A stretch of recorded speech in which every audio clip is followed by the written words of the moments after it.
যে মর্মান্তিক দুর্ঘটনা ঘটেছে সেই দুর্ঘটনা যে গাড়িটি ঘটিয়েছে সেই গাড়িটি এখনও এখানে এমনভাবে আছে, দেখলে বোঝা যাচ্ছে যে গাড়িটার ড্রাইভার খুব অবহেলাভাবে গাড়িটা চালিয়েছে।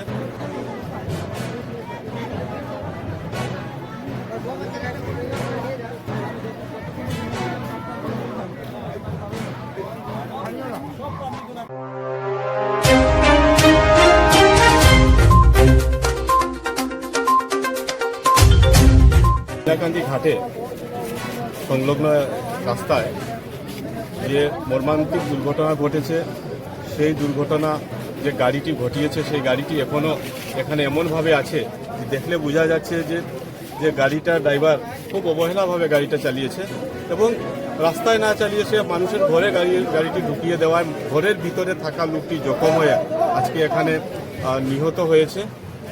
তার জন্য আজকে এখানে আমাদের মনে অনেক আমরা নারাজ, আমরা এই জিনিসটাকে আমরা মেনে নিতে পারছি না। তবুও প্রকৃতির যে আছে এটাকে আমরা এড়াতে পারবো না।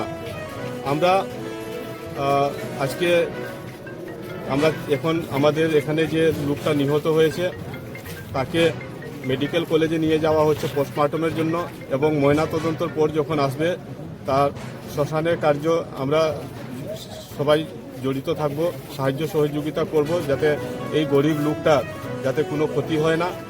এবং এখানে জনগণ অনেক নারাজ যে এই গরিব লোকটা যে এইভাবে নিহত হয়েছে, তার পরিবারে তার বউ এবং 5টা বাচ্চা কিভাবে চলবে। তার জন্য কন্ট্রাক্টরের সঙ্গে আমার আলাপ হয়েছে। কন্ট্রাক্টর বলেছে যে আর্থিক সাহায্য করবে, যিনি আমাদের লক্ষ্মীপুরের মন্ত্রী উনিও আমাকে পাঠিয়েছেন এবং উনিও বলেছেন যে উনি আর্থিক সাহায্য করবেন।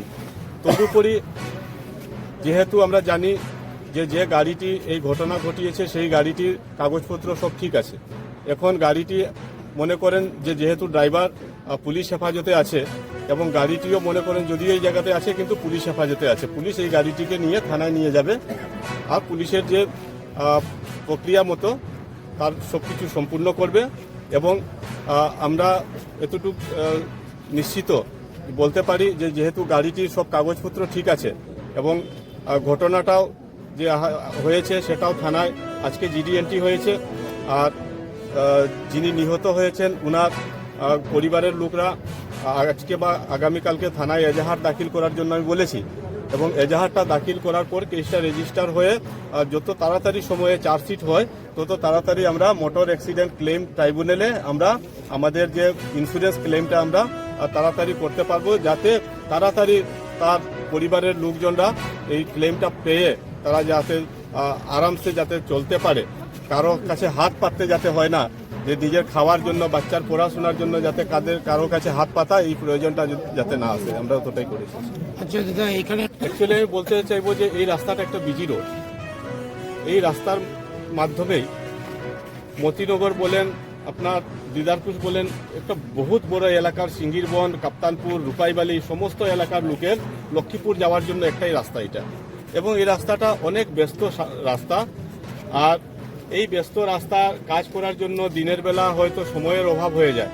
দিনের বেলা কন্ট্রাক্টর অনেক মানুষ লাগিয়েছে, অনেক গাড়ি লাগিয়েছে কাম করার জন্য, কিন্তু রাস্তা দিনের বেলা কাম করাটা একটু অসুবিধা হয়ে যায়। আর রাত্রেবেলা আমি দেখেছি যে কয়েকদিন আমি ঘুরে দেখেছি যে কাজটা চলছে কিনা, আমি দেখেছি যে পুটিখাল থেকে ওইদিকে রাত 10টা-11টা পর্যন্ত কাম চলেছে, আমি কয়েকদিন দেখেছি। রোজ হয়তো নাও হতে পারে, কিন্তু কাজটা যত তাড়াতাড়ি করা সম্ভব কন্ট্রাক্টর সেটা চেষ্টা করছে যে তাড়াতাড়ি করার জন্য, কারণ এই রাস্তাটা আরও চওড়া হচ্ছে। যখন চওড়া হতে হলে তো ভাঙ্গা কাটা মাটি ভরা পাথর দিয়ে করা এই কাজটা চলতেই থাকবে। এখন নিয়ম বহির্ভূত কি কাজ চলছে এটা হয়তো জনগণ কিছু উপলব্ধি করতে পেরেছেন, হয়তো যদি থাকতে পারে